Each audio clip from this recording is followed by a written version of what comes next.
Digital marketing এর কাজ বাংলাদেশে প্রায় এখন 10% মানুষ শিখছে। যাদের হাতে একটা ল্যাপটপ কিংবা কম্পিউটার আছে তারাই মূলত এখন ডিজিটাল মার্কেটিং এর কাজ শিখেছেন। কাজ শিখলে তো আর কাজ পাওয়া যায় না, কই পাবে? বাংলাদেশে অত বায়ার নেই, আর যে কোম্পানিগুলো আছে তারা অনেক স্কিল চায় এবং তাদেরকে সময় দিতে হয়, প্রায় 12 ঘন্টার মতো সময় দিতে হয়। এই কারণে এই কাজগুলো করা সহজ না এবং বেতন খুব কম। আমরা মার্কেট প্লেসগুলোতে যদি কাজ করতে চাই অনেক স্কিল লাগে এবং মূলত এটা মার্কেট প্লেসে কাজ করতে এটা ওয়ার্ল্ড ওয়াইড যে কোনো মানুষ কাজ দিতে পারে এবং মার্কেট প্লেসে যে কোনো মানুষ কাজ করতে পারে।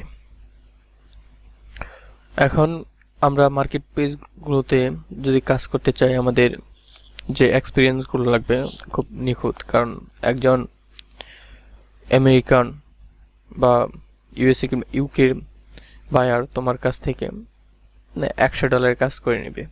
$100 আমার এখানে প্রায় 8,000 টাকা। 2 দিন কিংবা 5 দিন কিংবা তোমার 10 দিনই ধরো কিংবা 8 দিন ধরো, $100 8 দিন, প্রতিদিন 1,000 টাকা করে পড়ছে বাংলাদেশ হিসেবে। তাদের হিসেবে তো অনেক কম। তোমাকে ফেসবুক অ্যাডস ক্যাম্পেইনের কাজটা দিল। আসলে অ্যাডস ক্যাম্পেইন সম্পর্কে মার্কেটিং তো শিখছেন, অ্যাডস ক্যাম্পেইন সম্পর্কে কীরকম ধারণা আছে? কারণ তার বিজনেস প্রসার করবে, তার একটা প্রোডাক্ট আছে বা তিনি অ্যাফিলিয়েট মার্কেটিং করেন, তার প্রোডাক্ট বিক্রি করতে হবে, সেজন্য তোমাকে $100 দিলাম, তুমি অ্যাড ক্যাম্পেইন করো, এইখান থেকে ভালো কিছু আশা করে। এইখানে তুমি অ্যাড ক্যাম্পেইনটা কীভাবে শিখছ? প্রফেশনালভাবে না ফেসবুক মার্কেটিং শিখছ, পাশাপাশি অ্যাড ক্যাম্পেইন করতে হয়?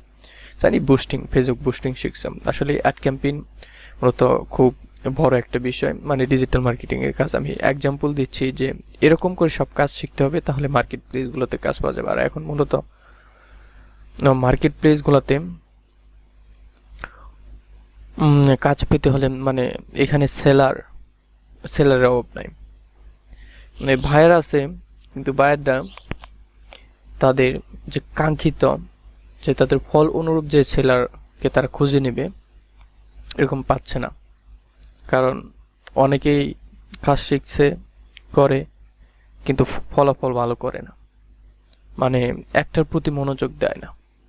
এই কারণে বায়ারটাও তোমার বিশ্বাস হারিয়ে ফেলতেছে।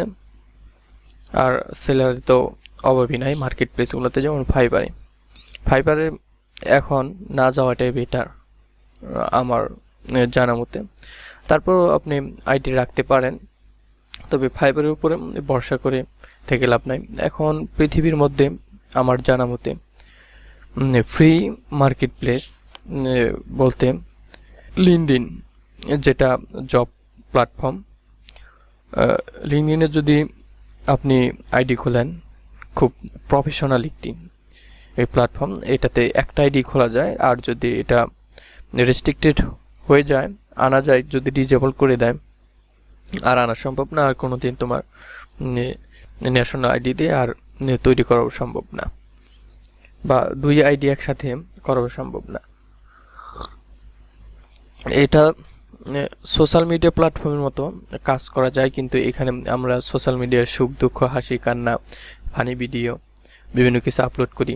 মানে একটা পিকচার উঠলাম দাওয়াত খাইতে, সেটা ওইখানে শেয়ার করলাম, পোস্ট করলাম। কিন্তু লিঙ্কডইন মার্কেট প্লেসটা বা সোশ্যাল মিডিয়া প্ল্যাটফর্মটা ওই রকম না। ওইখানে সুখ দুঃখ হাসি কান্না কোনো পোস্ট করা যায় না। ওখানে চ্যাট করা যায়, পোস্ট করা যায় কিসে দরকারি প্রয়োজনীয়, তোমার জব রিলেটেড, তোমার কর্মস্থান রিলেটেড করা যায়। এইখানে শুধু প্রফেশনালটা ইউজ করে লিঙ্কডইন। এইখানে লিঙ্কডইনে তুমি তোমার গিগ মানে তোমার অফার ছাড়াও দেখবে যে হাজার হাজার কোম্পানি অফার দিয়ে রাখছে যে আমাদের কোম্পানিতে এতজন এমপ্লয়ি লাগবে, তোমরা আবেদন করো। আগে আপনারা দেখতেন যে কোনো কোম্পানি যদি তাদের এমপ্লয়ি প্রয়োজন হইতো, ওয়ার্কার প্রয়োজন হইতো, তারা পত্রিকাতে দিত, নিউজ পেপারে দিত, ইন্টারনেটে, বিভিন্ন টিভিতেও দিত। কিন্তু এখন মানুষ কি করে, এখন কোম্পানিগুলো কি ফ্রি দিতেছে। যেমন নিউজ পেপারে দিতে অনেক টাকা লাগতো, যদি টিভি দিত অনেক টাকা লাগতো। এখন ফ্রি দিতেছে আপনার কিসে? ফ্রি দিতেছে লিঙ্কডইনে। আর লিঙ্কডইন থেকে সহজেই যাদের স্কিল আছে তারা আবেদন করতেছে এবং তারা কাজও পাইতেছে, প্রতিনিয়তই লিঙ্কডইন থেকে কাজ পাইতেছে। আমরা যদি মার্কেট প্লেসগুলোতে যাই, আমরা কি কি কাজ পারি সেগুলোর একটা পোর্টফোলিও ওইখানে রাখবো। তাদের যদি প্রয়োজন হয় সেই কাজটা আমাদের চয়েস হলে 100 জন পাইছে একজনরে দিবে।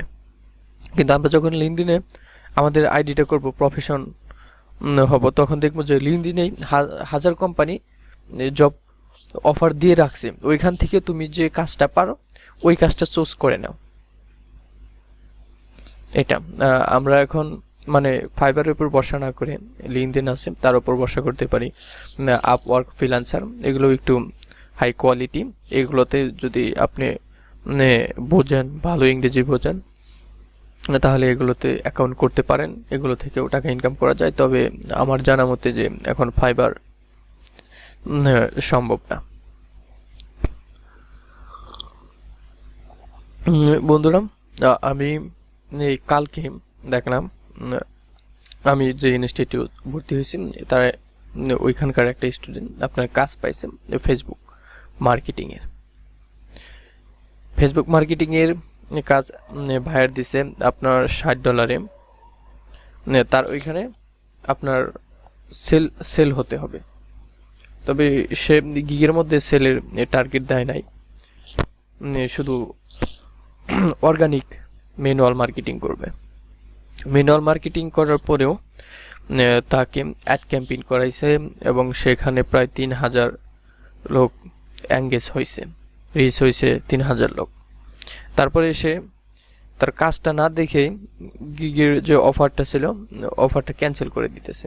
এখানে সে মার্কেটিং করছে, তার ওয়েবসাইটে লোক এঙ্গেজ হয়েছে, তারপরও ফেসবুকের মাধ্যমে অ্যাডস ক্যাম্পেইন করছে একটা, হয়তো $10-15 একটা অ্যাডস ক্যাম্পেইন করছে। তারপর বায়ারটা কি করতেছে, তার সে যে কাজটা জমা দিবে, ওয়ার্কশিটটা জমা দিবে, প্রুফটা জমা দিবে, তার আগেই ক্যান্সেল রিকোয়েস্ট পাঠাইতেছে। তার মানে কি বোঝা যাইতেছে, এখন এই ফাইবার সবচেয়ে গুরুত্ব দেয় তার বায়ারকে, সেলারকে তো তারা কোনো মর্যাদাই দেয় না। বায়ার এখন কি করতেছে, সে একটা প্রুফ দেখাইলো যে তার কোনো বিক্রি হয় নাই, এটা বলে সে ক্যান্সেল করে দিতেছে। এখন ওই স্টুডেন্ট আমাদের ইনস্টিটিউট আসলো যে স্যার আমি এখন কি করব। এখন স্যার বললো যদি আপনার প্রোফাইল অ্যাকাউন্ট যদি বাঁচাতে চান তাহলে কাজটা আপনি ক্যান্সেল করে দেন, কারণ ওই বায়ার যদি আপনার বিরুদ্ধে রিপোর্ট করে ফাইবার আপনার আইডিটা অ্যাকাউন্টটা ক্যান্সেল করে ডিজেবল করে দিবে। সেই জন্য সে অ্যাড ক্যাম্পেইন করছে এবং মার্কেটিং করছে, তারপর কাজটা ক্যান্সেল করে দিল। এতে বোঝা গেল যে ফাইবারে সেলারদের কোনো মূল্য নাই, কোনো প্রায়োরিটি নাই। এই কারণে আমি বলতেছি যে এখন যাদের নতুনদের জন্য ফাইবার ভালো, কিন্তু এখন বোঝা যাইতেছে যে ফাইবারে না যাওয়াটাই বেটার। লিঙ্কডইন আছে, আপওয়ার্ক আছে, একটু ভেবেচিন্তে একটু গভীর মনোযোগ দিয়ে কাজটা শিখে লিঙ্কডইনে যাও, আপওয়ার্কে যাও, ফ্রিল্যান্সারে যাও, এটা সবচেয়ে বেটার। আজকে ভিডিও এই পর্যন্তই। তোমাদের আরও কোনো কিছু জানা থাকলে কমেন্টে জানাবে। লিঙ্কডইনে কীভাবে আইডি খুলতে হয় এ সম্পর্কে কিছু পরামর্শ তোমাদেরকে দিব। আজকে ভিডিও এই পর্যন্তই। আসসালামু আলাইকুম।